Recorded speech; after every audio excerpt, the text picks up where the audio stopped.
Bismillahirrahmanirrahim. Assalamualaikum warahmatullahi wabarakatuh. Apa kabarnya anak-anak hari ini? Semoga dalam keadaan sehat ya. Baik, langsung saja marilah kita buka pelajaran hari ini dengan membaca doa sebelum belajar bersama-sama. Raditu billahi rabba wa bil islami dina wa bi Muhammadin nabiyya wa rasulah. Rabbi zidni ilma warzuqni fahma.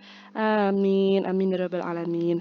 Ya anak-anak, kemarin hari Senin kita sudah membahas materi tematik yang ada di subtema 1 dengan judul pengalaman masa kecil ya. Sekarang kita beralih ke subtema kedua dengan judul pengalaman bersama teman-teman. Nah, ini Ustazah bacakan dulu materinya, silakan disimak ya. Hatiku senang karena mempunyai banyak teman, teman di sekolah dan juga di sekitar rumah. Kami bekerja sama dalam banyak hal, bermain bersama di sekolah dan juga di rumah. Kami saling membantu memecahkan masalah. Kami berbagi makanan dan juga mainan. Kami menari dan berolahraga. Kami saling menyayangi. Jika kami salah, kami saling memaafkan. Kami berusaha bersama mengejar cita-cita. Bersama teman, aku kaya akan pengalaman. Nah, anak-anak, tentunya kita di sekolah sudah punya teman semua ya. Nah, pengalaman bersama teman itu ada banyak sekali. Misalkan salah satunya sering bermain bersama, belajar bersama, mengerjakan tugas bersama, berbagi mainan, kemudian pergi jalan-jalan bersama mungkin ya. Ada banyak sekali pengalaman yang sering kita lakukan bersama teman. Nah, di sini ada salah satu contoh Dayu dan teman-teman sedang melakukan gerakan tarian pada saat pelajaran seni budaya bersama ibu guru. Nah, di sini gerakan tarian yang mereka lakukan itu gerakan tarian yaitu menirukan gerak tumbuhan. Gerak tumbuhan adalah gerakan yang dilakukan dengan cara meniru gerak pada tumbuhan. Tumbuhan ada yang besar, kecil, tinggi, dan juga rendah. Tumbuhan tidak dapat berpindah, namun dapat bergerak jika dihinggapi kumbang atau ditiup angin karena ada cahaya. Bunga tumbuhan menguncup lalu mengembang, tangkainya berayun-ayun jika dihinggapi kumbang. Tumbuhan bergerak miring jika ada angin besar. Contohnya gerakan daun kelapa yang terkena hembusan angin. Nah, ini contohnya ya anak-anak ya. Kita bisa tirukan gerak tumbuhan. Di sini salah satu contohnya ada gerakan pohon kelapa yang tertiup angin. Jadi kita menirukannya dengan mencondongkan tubuh kita ke arah kanan atau ke arah kiri. Lalu juga ada gerakan tumbuhan mawar yang dihinggapi kumbang. Nah, kita bisa menirukan gerakan bunga yang sedang menguncup. Di sini ada beberapa contoh gerakannya, ada 6. Bisa coba kita praktikan ya hari Senin ya. Yang pertama ada tumbuhan rendah, ada tumbuhan tinggi dengan cara menaikkan kedua tangan kita ke atas. Lalu ada gerakan bertangkai lebar, yaitu dengan merentangkan kedua tangan kita. Lalu ada juga gerakan tangkai berayun-ayun.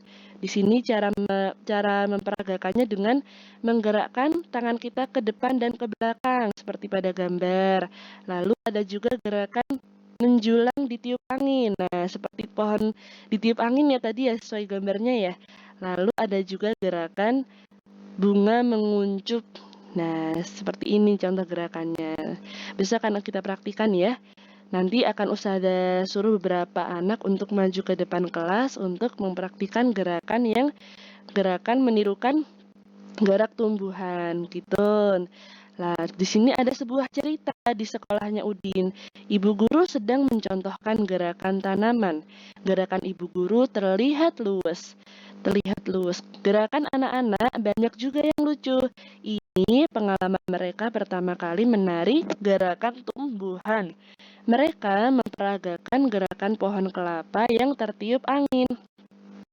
Udin tidak sengaja menyenggol bahu Edo. Lalu Udin berkata kepada Edo, "Maaf Edo, saya tidak sengaja." Udin tersenyum lalu berkata, "Tidak apa-apa Udin."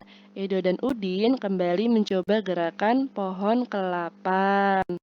Nah, jadi anak-anak, kalau misalkan kita habis berbuat kesalahan kepada teman, misalkan tidak sengaja menyenggol tubuh teman sampai terjatuh, tidak sengaja menginjak kaki teman, tidak sengaja menghilangkan pensil milik teman, itu harus berani untuk minta maaf ya. Harus berani untuk minta maaf. Jangan sampai nunggu ada ustazah dulu baru berani minta maaf. Jangan seperti itu ya.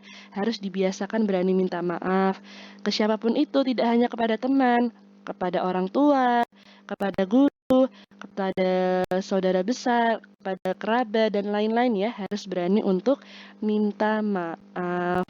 Nah, selanjutnya di sini ada beberapa latihan soal ya. Ada satu yang sudah jawab. Nah, di sini keterangannya adalah Lani tidak sengaja menginjak kakinya Siti. Kemudian Lani minta maaf kepada Siti dengan mengucapkan, "Maaf Siti, aku tidak sengaja menginjak kakimu."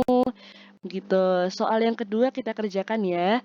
Nah, di sini soal yang kedua adalah Udin tidak sengaja menjatuhkan bukunya Siti. Coba kita buat kalimat. Kalimat contoh dari Ustazah adalah, "Maaf Siti, aku tidak sengaja menjatuhkan bukumu." Nah, seperti ini contoh dari Ustazah ya. Kemudian soal berikutnya.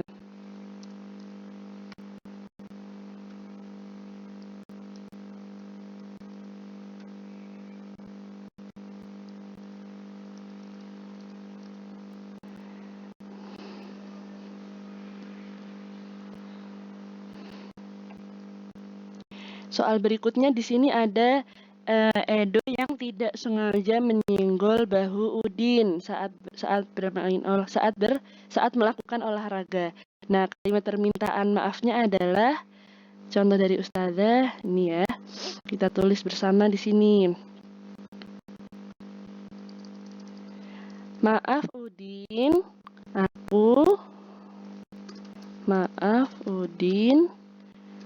aku tidak sengaja menyenggol bahumu. Sama seperti yang di atas ya. Maaf Udin, aku tidak sengaja menyenggol bahumu. Selanjutnya, nah di sini ada lagi kalimat latihan ya. Yang berikutnya kita kerjakan. Ayo menulis. Ayo tuliskan apa yang harus kamu katakan apabila mengalami peristiwa berikut ini. Yang pertama, kamu tidak sengaja menjatuhkan barang milik temanmu. Bagaimana kalimat permintaan maafnya anak-anak? Kita tuliskan bersama di sini ya. Misalkan barang yang dijatuhkan itu milik Ica, misalkan ya. Jadi kita tulis kalimat permintaan maafnya, "Maaf Ica, aku tidak sengaja menjatuhkan barang." Sebentar, ini agak sedikit lolan ya. Nah, barang milikmu ini aku ambilkan ya. Nah, seperti ini contohnya. Kemudian soal nomor 2. Kamu tidak sengaja menyenggol teman saat berjalan. Nah, kita buat kalimat permintaan maafnya. Maaf, misalkan kita tidak sengaja menyenggol siapa ya namanya ya. Misalkan menyenggol Aisyah. Maaf Aisyah, aku tidak sengaja menyenggolmu. Aku akan berhati-hati. Nah, contohnya seperti ini ya anak-anak ya. Selanjutnya nomor 3. Soalnya adalah kamu tidak sengaja menabrak teman saat berlari. Kalimat permintaan maafnya, misalkan tidak sengaja menabrak Zia ya. Kita buat kalimat permintaan maafnya. Maaf ya Zia, Aku tidak sengaja menabrakmu.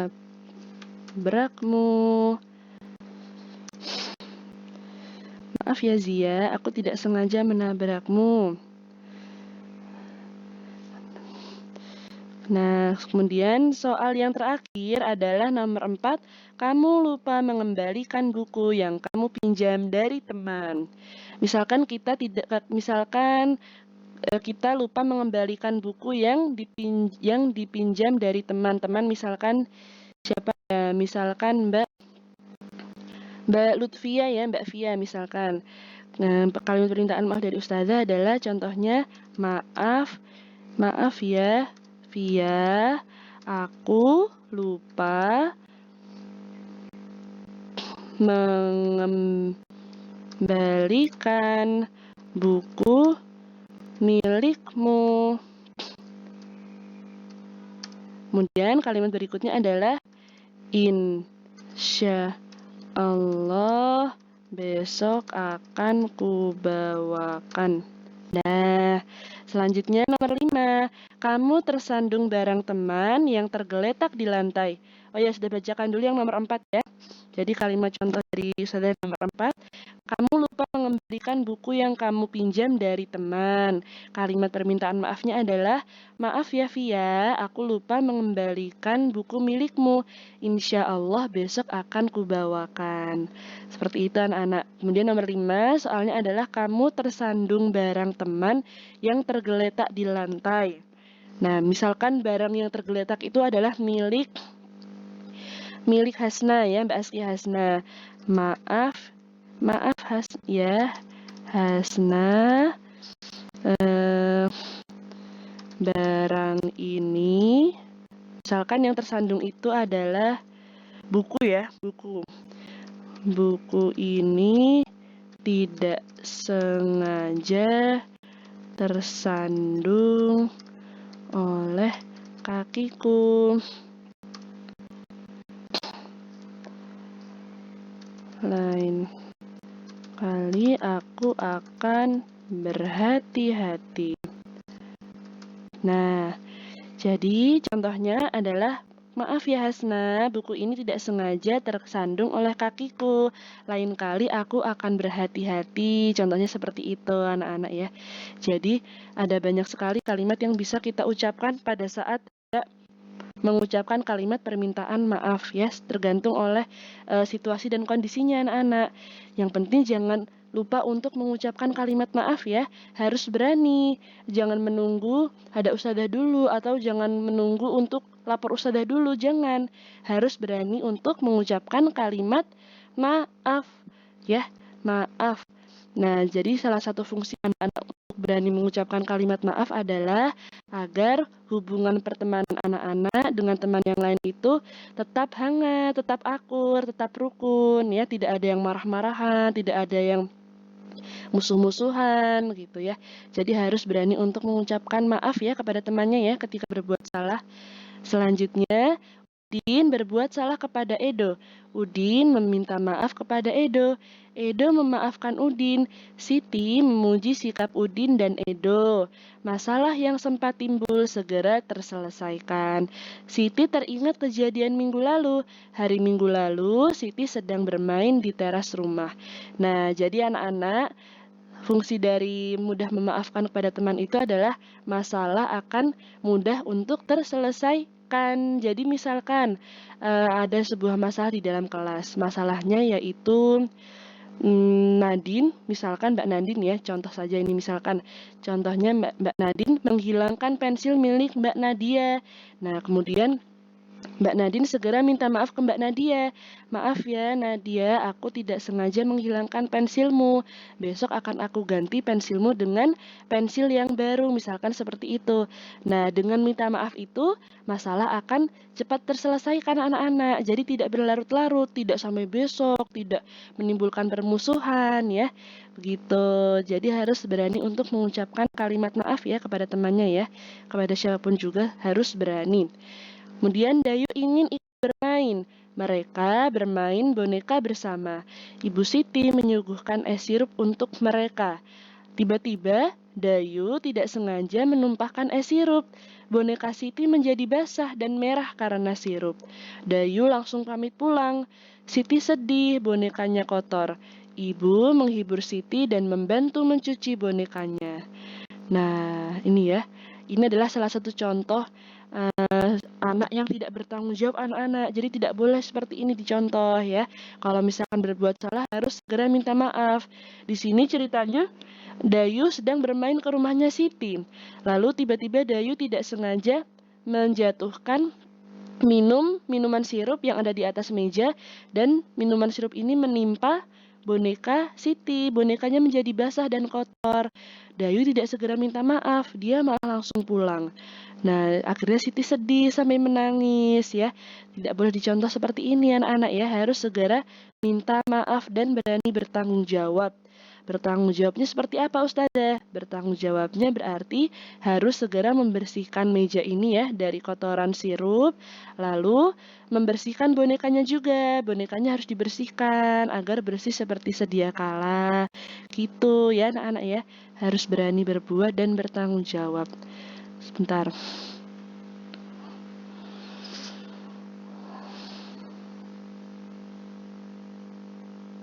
Nah, bagaimana menurutmu sikap Dayu? Bagaimana menurut anak-anak sikap Dayu ini, apakah boleh dicontoh atau tidak? Tentu saja tidak ya. Apa yang seharusnya Dayu lakukan?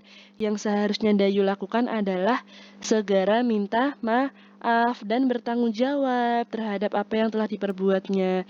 Jika hal yang menimpa Siti terjadi padamu, bagaimana perasaanmu?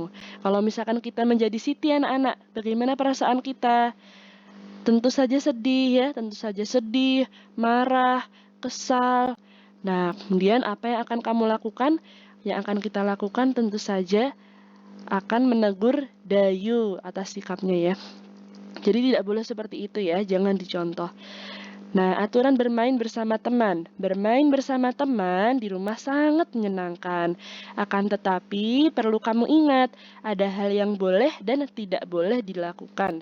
Hal ini disebut dengan aturan. Jadi, aturan itu adalah hal yang boleh dilakukan dan hal yang tidak boleh dilakukan pada saat kita melakukan kegiatan. Jadi anak-anak di setiap kegiatan itu mesti ada aturannya. Begitu juga dengan bermain bersama dengan teman. Hal baik seperti berbagi boleh dilakukan. Contohnya, meminjamkan mainan kepada teman, merebut mainan teman tidak boleh dilakukan. Aturan bermain harus ditaati. Menaati peraturan membuat permainan menyenangkan. Selain itu, tidak ada orang yang dirugikan. Nah, di sini ya, anak-anak jadi ada beberapa aturan pada saat kita bermain di rumah teman. Salah satu aturan yang harus kita patuhi adalah berbagi mainan kepada teman. Kemudian bermain di rumah teman dengan sopan ya. Jadi kalau masuk ke dalam rumah teman itu harus sopan anak-anak, sikapnya harus dijaga. Kemudian tidak mengotori rumah teman. Apabila rumah itu sudah kotor setelah kita bermain harus segera dibersihkan ya, harus segera dibersihkan dan dirapikan lagi seperti sedia kala. Kemudian tidak boleh tidak boleh berlaku seenaknya di dalam rumah teman, tidak boleh ya. Jadi harus berlaku sopan. Kemudian membuang sampah pada tempatnya ya. Misalkan anak-anak bermain di rumah teman kemudian makan bersama, sampahnya berceceran. Nah, itu tidak boleh. Sampah harus tetap dibuang di tempat sampah ya. Selanjutnya, aturan yang harus dipatuhi juga di dalam rumah teman, misalkan anak-anak bermain terlalu malam, misalkan jam 10 malam bermain ke rumah teman. Nah, itu tidak boleh ya. Bermain di rumah teman harus ingat waktu. Jadi misalkan bermainnya sore sampai menjelang maghrib, nah itu sudah betul ya. Jadi jangan sampai bermainnya terlalu lama sampai larut malam, nah itu tidak boleh ya. Harus ingat waktu. Nah, kita sekarang coba kerjakan latihan ini ya. Berikan tanda centang pada gambar kegiatan di rumah yang berkaitan dengan aturan bermain bersama teman. Nah, gambar yang pertama adalah mengerjakan PR sendirian. Ini bukan termasuk aturan bermain bersama teman ya, jadi tidak kita beri tanda centang. Bertamu ke rumah teman. Nah, bertamu ke rumah teman ini adalah sesuai dengan aturan bermain bersama teman, kita beri tanda centang. Selanjutnya, sebentar. Nah, selanjutnya yang bawah, membuatkan ayah minum. Membuatkan ayah minum ini bukan termasuk aturan bermain bersama teman, jadi kita tidak beri tanda centang. Meminjam buku teman, nah ini betul ya, sesuai dengan aturan bermain bersama teman. Selanjutnya yang bawah, bermain bersama di rumah teman. Nah ini betul ya. Jadi anak-anak pada saat bermain di rumah teman harus menjaga sikap. Nggak boleh bermain seenaknya, harus ingat waktu juga ya. Nggak boleh bermain larut malam, kemudian harus dijaga juga kebersihannya ya. Itu. Nah, alhamdulillahirrabbilalamin, materi hari ini sudah selesai ya. Kita materinya cukup satu pembelajaran saja, yaitu pembelajaran 1. Nanti jangan lupa mengerjakan tugas yang Ustazah kirimkan ya. Mengerjakannya di GC. Kemudian mengumpulkannya nanti langsung ke Ustazah di hari Senin. Jadi tidak dikumpulkan di GC. Ustazah share tugasnya di GC, nanti silahkan dikerjakan langsung, dikumpulkan pada hari Senin besok ya, hari Senin pekan depan. Anak-anak, jika ada yang mau ditanyakan ke Ustazah, boleh langsung bertanya ya, atau bertanya ke orang tua juga boleh. Asalkan jangan malu untuk bertanya ya, jangan malu untuk bertanya. Selanjutnya, karena materi kita sudah selesai, sudah tutup dulu ya. Marilah kita akhiri dengan membaca hamdalah dan doa kafaratul majelis. Alhamdulillahi rabbil alamin. Subhanakallahumma wa bihamdika asyhadu an la ilaha illa anta astaghfiruka wa atubu ilaik. Saya akhiri dulu. Wassalamualaikum warahmatullahi wabarakatuh.